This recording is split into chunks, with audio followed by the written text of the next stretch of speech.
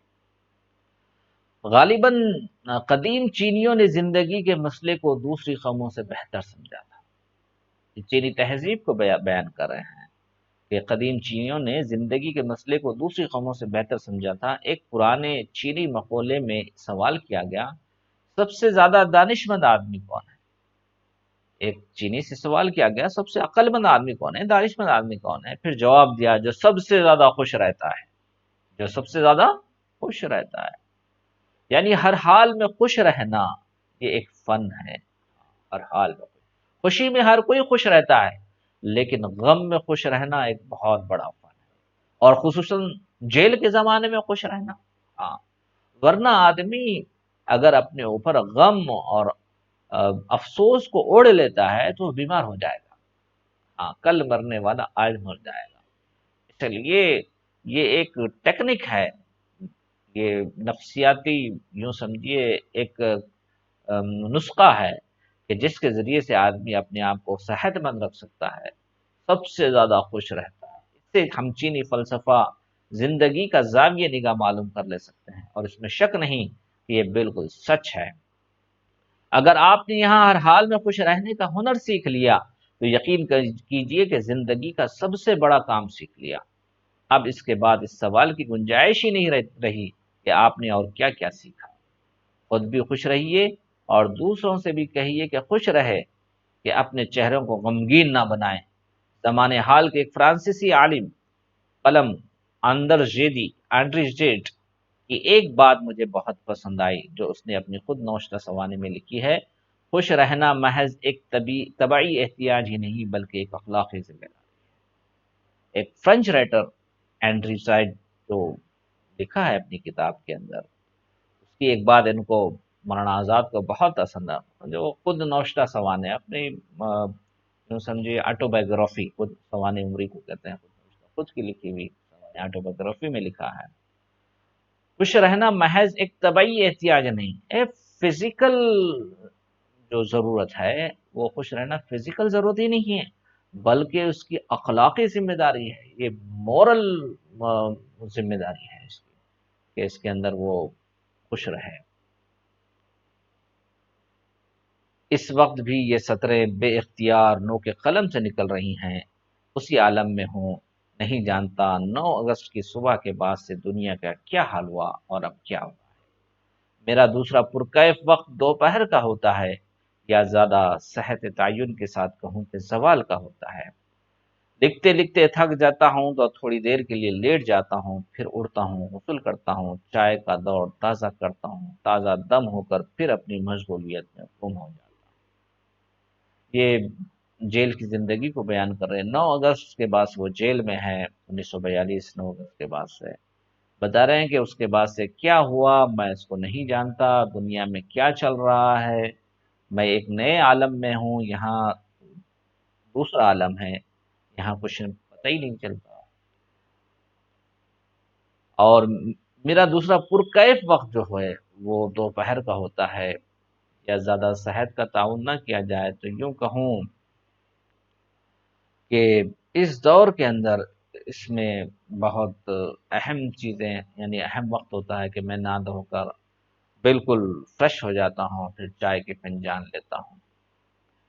تو یہ جو ذوق چائے نوشی ہے غبار خاطر سے لی گئی ہے انشائیہ، یہ ایک جدید صنف ہے، ایک نئی صنف ہے۔ اس میں انشاء نگار کی اپنے ذہن کی ایک ترنگ ہوتی ہے، انشاء نگار اپنے خیالت کی رو میں بہہ جاتا ہے، لفظیات ادق ہوتے ہیں، مشکل لفظیات ہوتے ہیں، عموماً مضمون میں عنوان، تمہید، نفس مضمون، اختتامیہ سلسلہ وار ہوتا ہے، لیکن انشائیہ میں ایسا نہیں ہوتا، بلکہ عنوان کے بعد انشاء نگار کی ذہنی رو و ترنگ پر مبنی ہوتا ہے، وہ چاہے تو تمہید سے آغاز کرے، نفس مضمون سے کرے، یا پہلے اختتامیہ لائے پھر تمہید لکھے۔ انشائیہ نگار اپنے انشائیوں میں طنز و مزاح کو بھی اپنایا ہے، ہنستے ہنساتے ایسی بات کہہ جاتے ہیں کہ قاری کے ذہن پر ایک چوٹ سی پڑتی ہے، قاری سوچنے پر مجبور ہو جاتا ہے کہ میں ہنسوں کہ رو۔ موجودہ دور میں انشائیہ ایک کامیاب اور مشہور ادبی صنف ہے۔ انشائیہ نگاری کے تعلق سے مولانا ابوالکلام آزاد کا بہت یوں سمجھیے کوئی ایسا کمال کہ دوسرا کہ خطوط لکھ رہے ہیں اس میں انشاء نگاری کو داخل کر دے رہے ہیں، یہ 24 خطوط جو مولانا ابوالکلام آزاد کے غبار خاطر کے اندر ہے بہترین ہے۔ اس کو سیلیس آف میموریز کے سے اس کا انگریزی میں بھی ترجمہ ہوا اور دوسری زبانوں میں عربی اور فارسی میں بھی غبار خاطر کا ترجمہ ہوا۔ اس کے غبار خاطر کے اندر کیونکہ ان کے پاس کتابیں وغیرہ نہیں تھی مطالعے کے لیے، یہ اپنے ذہن پر بوجھ ڈالا اور بوجھ ڈال کر اپنی یادداشت کی بنیاد پر غبار خاطر لکھا۔ اور مولانا ابوالکلام آزاد بڑے یوں سمجھے دیانتدار ہیں کہ جیل کے بعد، رہائی کے بعد بھی انہوں نے اس کو دوبارہ جو غلطیاں یادداشت کی بنیاد پر جو غلطیاں ہوئی اشعار لکھنے کے اندر، اشعار کے اندر غلطیاں ہوئی، جو لفظیات ادھر غلطیاں تو نہیں بول سکتے، اس کو کم کہہ سکتے ہیں، تھوڑی بہت جو کتابی، کیونکہ ان کے پاس کوئی کتاب نہیں تھی مطالعے کے لیے، اخبار وغیرہ نہیں تھے، اپنے ذہن کی پر بوجھ ڈالا اور بوجھ ڈال کر انہوں نے سینکڑوں اشعار لکھے ہیں۔ تو جہاں یہاں وہاں تھوڑی سی غلطی ہوئی ہے، لیکن آپ اتنے امانت دار ہیں، واقع ہوئے ہیں کہ انہوں نے اس غلطی کو درست کر کر پھر سے شائع کرنا بھی گوارا نہیں کیا، کیونکہ میں نے لکھ دیا اور اس لیے اس کا نام غبار خاطر رکھا، ڈسٹ آف میموریز۔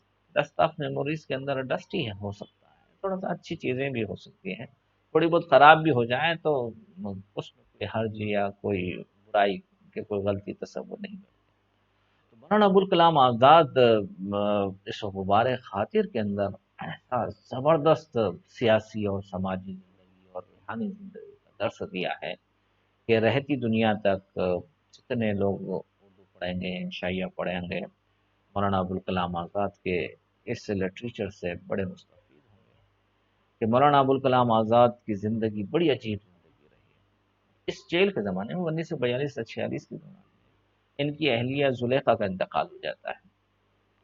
زلیخا کا انتقال ہو گیا تو جیلر نے ان سے سفارش کی، ایک لیٹر لکھیے، خط لکھیے، پرمیشن لیجیے، اجازت لیجیے کہ اپنی اہلیہ کے آخری دیدار کے لیے، تجہیز و تکفین کے لیے، ان کے آخری انتقال کی رسومات کو پورا کرنے کے لیے آپ گھر جا سکتے ہیں، گھر جا سکتے ہیں اور گھر جا کر آپ اپنی اہلیہ کے دیدار کریں۔